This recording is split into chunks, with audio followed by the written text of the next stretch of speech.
I don't know if you're aware, Mr. Dorsey, of the Amnesty International report called Toxic Twitter, a Toxic Place for Women. Are you aware of that? I am aware of it. Mr. Chairman, I'd like to ask unanimous consent to put that in the record. Without objection. Now, in that report, it described the issues women face on Twitter and how Twitter could change to be more friendly to women.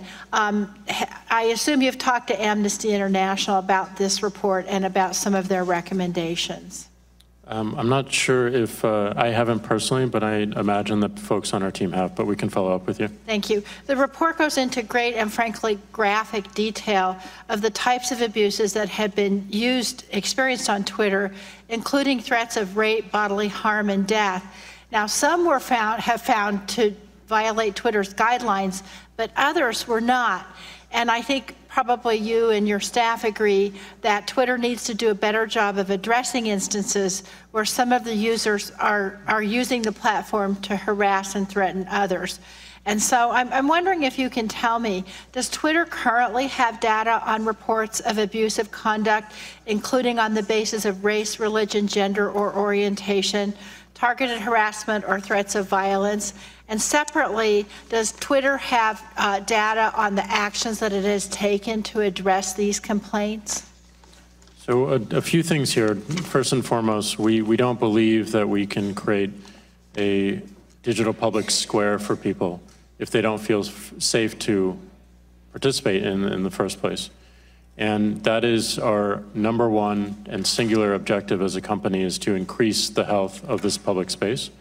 We do have data on all violations that we have seen across the platform and the context of those violations.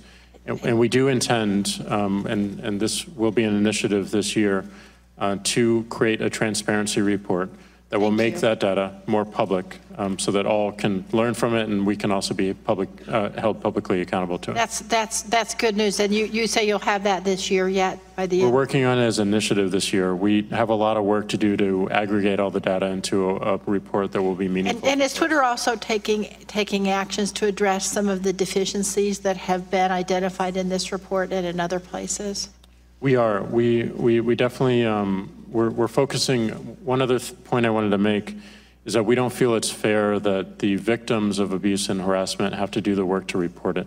Yes. Today, our system does work on reports, especially when it has to take content down. So abuse reports is a metric that we would look at, not as something that we want to go up because it's easier to report things, but as something we want to go down, not only because we think that we can reduce the amount of abuse, but we can actually create technology to recognize it before people have to do the reporting themselves. Recognize it and take it down before a report has to be made. Yes, any series of enforcement actions all the way to the extreme of it, which is removing content. Thank you. Mr. Chairman, I just want to say for the record, I don't think these issues are unique to Twitter. Unlike so many of the invented borderline conspiracy theories, I believe this is a real threat, and I appreciate you, Mr. Dorsey, taking this seriously and your entire organization so that we can really reduce these threats online.